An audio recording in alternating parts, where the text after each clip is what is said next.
Hello, I'm Shamsullah Mirzoyev, an English teacher from Tajikistan. I'm 34 years old and I am married.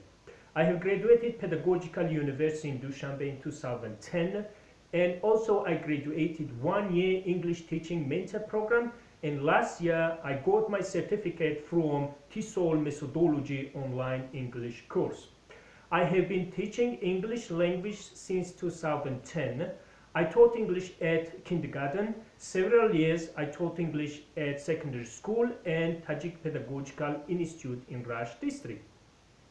I like modern methodology of English language. I prefer communicative language teaching.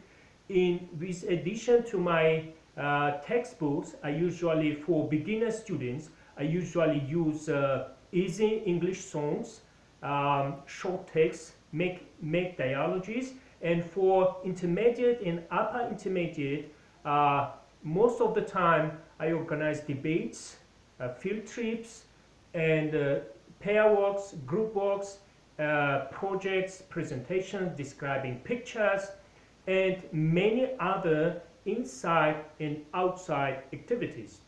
My favorite textbooks for my supplemental courses and classes are Headway for beginners, Intermediate Headway and Upper Intermediate, and English for You textbook, and Roundup Part 1 and Part 2 for improving and teaching English grammar for students in easy way.